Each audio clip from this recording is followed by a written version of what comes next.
Holy bleep. Yes, holy bleep. That's what I'm going with this one. This is the 2020 GMC Sierra in the 3-liter diesel, and holy bleep, you're not going to believe this. You're not going to believe it. That's the teaser I got. We're going to get started on this. Not going to believe it. I'm still blown away by this. I'm really blown away.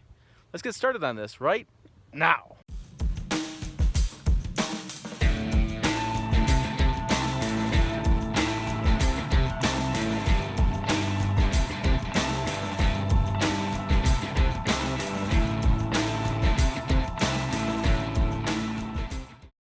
Hey, it's Tim Esterdahl, Pickup Truck Plus SUV Talk, and my passion is trucks and SUVs. If you know this channel, you know I love trucks and SUVs.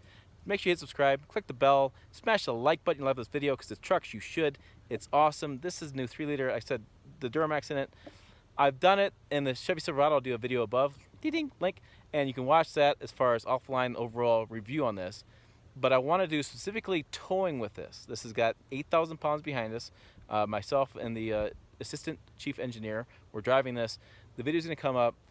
Again, you're not going to believe it. No, I'm not drunk. No, there's not whiskey involved. No, there's no bourbon in my coffee. This is the real deal. You're just not going to believe it. So let's go ahead and get to the video. So I don't have diesel exhaust brake in this. I don't have it. We don't have a separate button for it, but when you hit in tow haul, it activates the exhaust brake. And that was we did have a long discussions about light duty, whether they need a separate button or not, and you can see the real estate. It doesn't have anything. Yeah, we decided not to put a separate just for exhaust brake, but it activates when you're in tow haul. Oh, hey guys, we're just sitting here talking. But John Barta, he's the chief engineer Assistant chief engineer. Yeah. Yep. I was gonna say that some guys get kind of picky about that stuff. So assistant chief engineer. We're in the 2020 Chevy Silverado 3.0 liter diesel. Yeah, the small one. We were debating about this. You have internal debates about this. Do you call it the adolescent one? Are you teenager one? Is it the toddler one?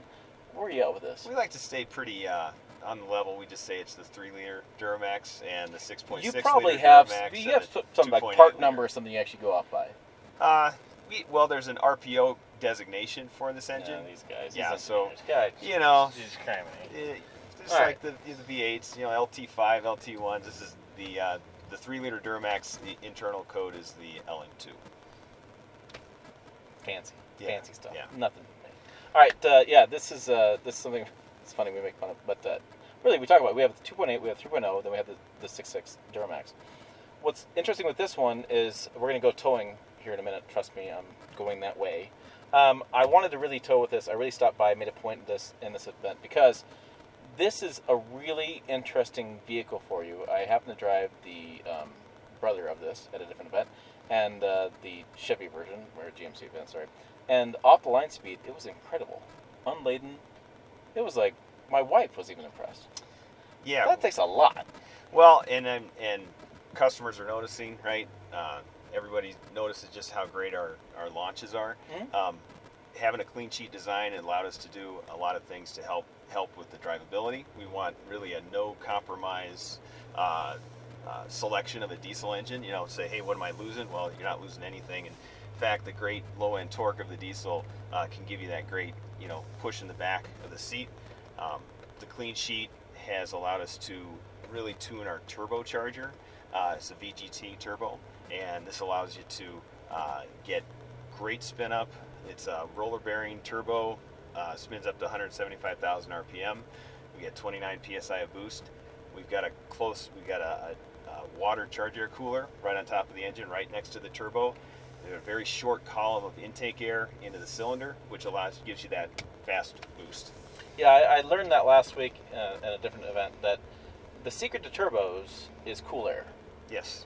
The more cool air you have, yep, the better they perform. Yep, the efficiency of the engine. If you can lower your inlet temperatures, your efficiency goes up. Okay. All right. It's just the thermodynamics of it. Oh yeah, and we should talk. We have a crew cab here. We have the 3-liter diesel. We have 8,000 pounds behind us. We're basically at max tow. This truck tows about 9,000 pounds. Add the payload, we're just about right there. So we're in a max tow situation. We're going up. These grades are on here between 6 to 10%. We're just going to do a quick loop. I got a ton of stuff to do today, so I'm doing a quick loop. And I really want to see some early fuel economy numbers and really kind of, feel how it does. Right? Yeah. That's kind of the key. Towing is feel. So, yeah, that's That's what we're doing. That's your update. Yeah. Because I completely blew telling you about that. All right. So, looking at this small turbo diesel that we have, we've had some discussions with other engineers about the difference between the Inline-six and V6. Inline-six is inherently balanced. It provides a smoother ride, less noise in the cabin. But a V6 just has more room. I mean, because it's more compact design. Yeah, I think... is that kind of where you're at? Yeah, well, so, I mean, one of the things with the Line-6 are all the great benefits of the naturally balanced engine, but it's long, right? And so existing architectures that haven't accommodated for a Line-6 engine make it very difficult to package and to put it in. So with the new Silverado and the new Sierra pickup trucks, we went from day one with the intention of packaging and putting the Line-6 in. The Line-6 was selected specifically, for 3 reasons: great fuel economy, great NVH, or noise, vibration, harshness, and then great drivability. So with that, we have a tremendously awesome power band. Our torque curve is absolutely flat from a 1500 RPM peak all the way out just past 3000. We max out at 460 pound-feet of torque. And I know some competition might have a peak a little bit higher, but if you look at the torque curve further out at 2000, 2500, and 3000, this is why we continue to pull very well, and you'll notice that in your drive today. And that's why we have the best horsepower in class as well.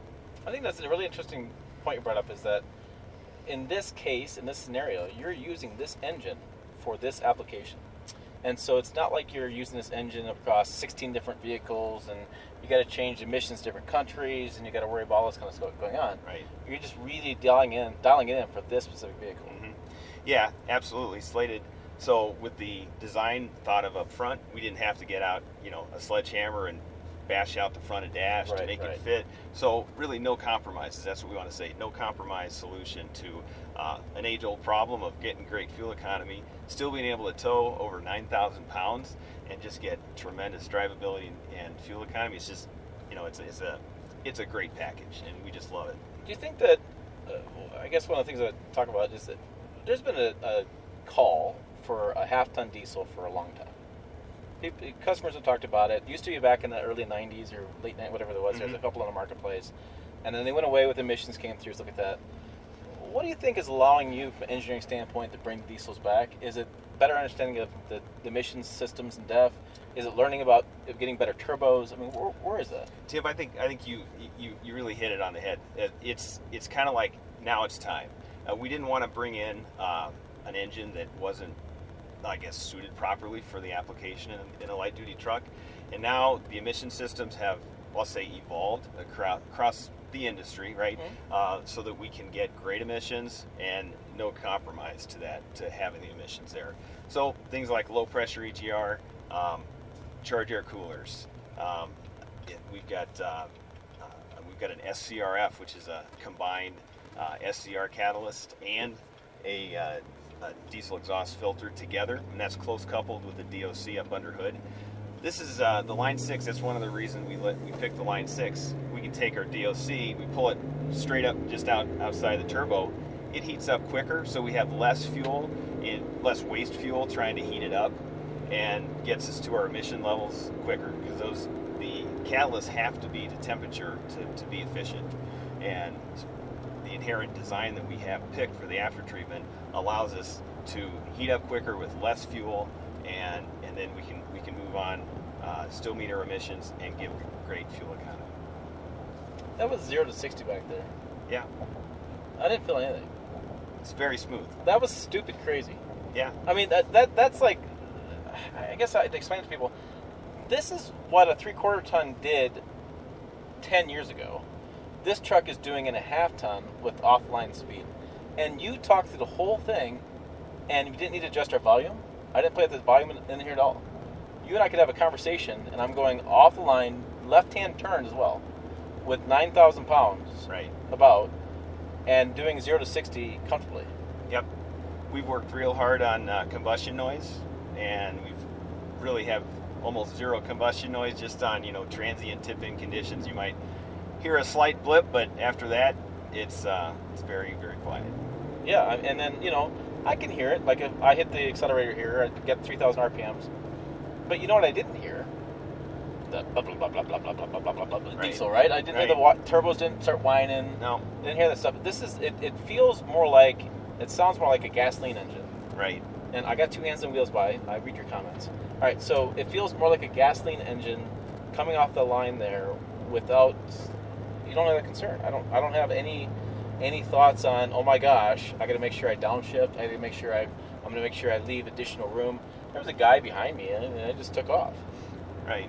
Because I'm stupid like that. I didn't pay. But anyway, it was safe. Don't give me that comment either. All right, so I'm 3.3 miles. Mm-hmm.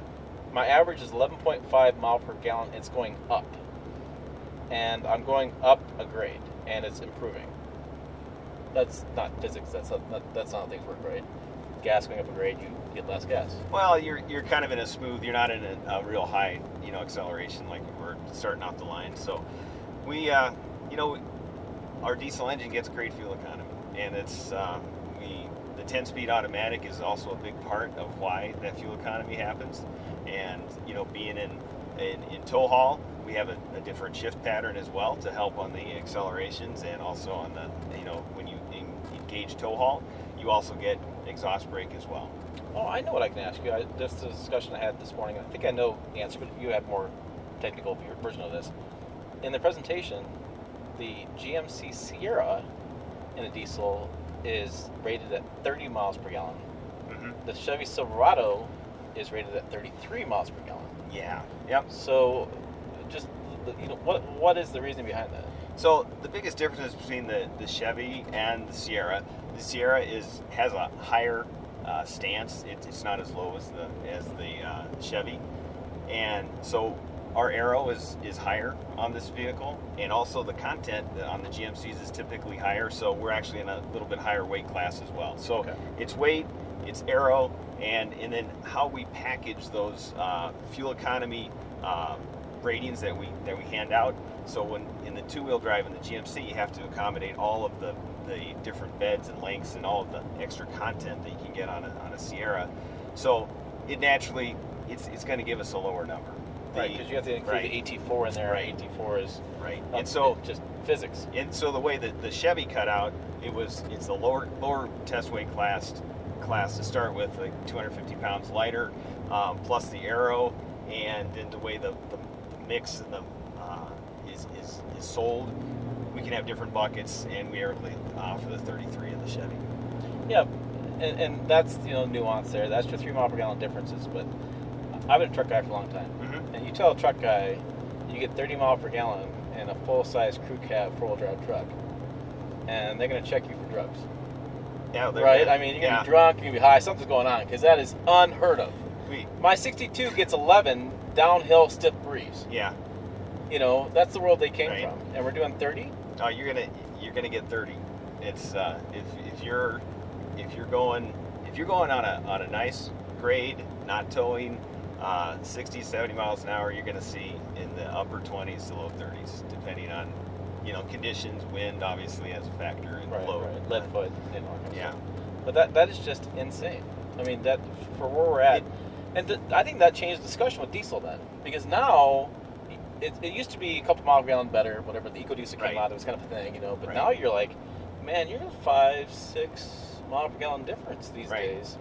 Well, that can make a decision. Yeah, absolutely. So if you look at gas versions to diesels, you got a delta, and in our truck, our diesel to the other diesels competitors have an advantage as well. So the 4x4, I think we match Ford, but the 2-wheel drive we match Ford, but the 4-wheel drive we're ahead of them by 1 or 2 miles per gallon. So it's a compelling, along with the drivability in our package, that I think I'm biased, but I think we have the best package out there. I'll be biased with you. I think this is the best half-ton diesel in the marketplace.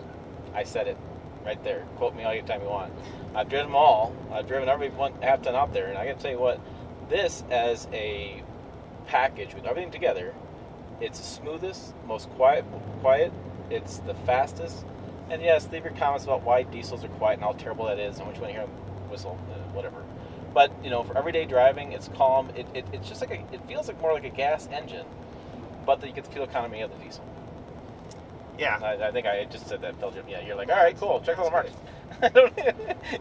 It's always nice when engineers Right. like, you didn't say anything. I sold the product for you because this is really good. So I'm gonna flip around here, and I'm gonna catch this camera up when I flip around. When I pull back in, I'm at 7.6 miles, and I have to get back. We got lunch. We got stuff going on, and I'm at 12.4, and we went up. I'll flip around and go down towards the site, and I want to see what this mile per gallon is because I can tell you I towed with the Dodge guys. My fans call them that, and that EcoDiesel. It can't do this. Not with this weight behind it. It's not going to happen. They're single digits, and you're at least 3 miles per gallon better. That's what I got. All right, so I'll be right back. Let me turn around somewhere. I think like over there. Yeah, base of the 6% grade, there's a turnaround. Yeah. So we're going down, flip around, come back. Okay, we're back at the airplane hangar. Well, literally, there's airplane hangars everywhere. So, what else about this diesel am I missing? What am I not asking? So one of the other enablers that we've had to get the great fuel economy, we've got a new advanced thermal management system with the cooling system on the side. We've got a valve that is able to control how much and where the coolant goes to the different parts of the engine. Okay. And that allows us to do a couple things. One, keeps everything at the optimum temperature for the best fuel economy, and two, allows us to not push water around when we don't need it in other areas. So that's just saving energy. And by that system has been an advantage. It gives us that little bit more to help us get rid of waste energy and optimize the conditions for the engine. Because diesels run hot.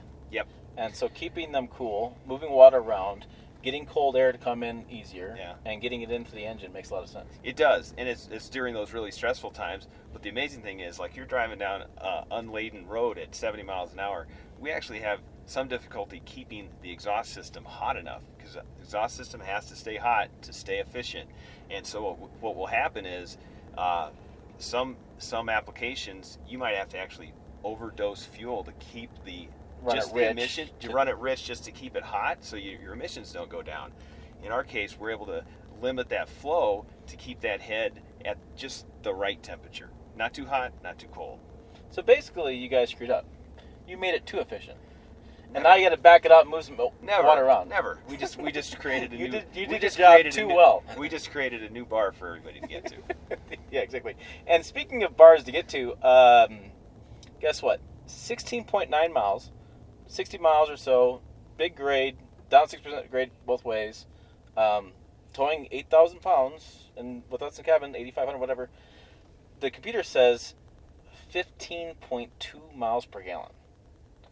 I know older 3/4 tons that won't tow this load with that fuel economy. That is incredible. Yeah, and Tim, one little story I have from my personal vacation over the summer this year. I've got a 4,000-pound small camping trailer. We went about 2,700 miles. No mountains or anything, granted. It was up Michigan over to Duluth, Minnesota, and back from Detroit area. But in that journey, we averaged just over 19 miles per gallon.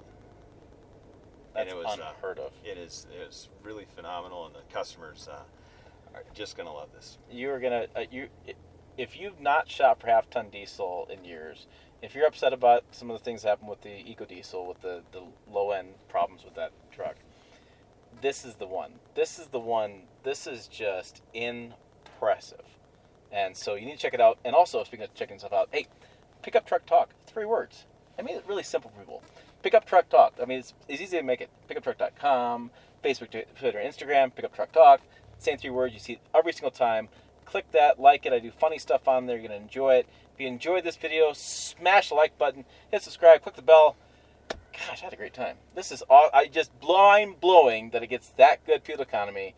And I'm a pessimist. I don't get my mind blown very often, but this is the real deal. Thanks, Tim. Appreciate it. Yeah, I mean, I filled all the words up for him. He's like, all right, this is cool. This video is going to be awesome. He loves it. I love it too. You're going to love it.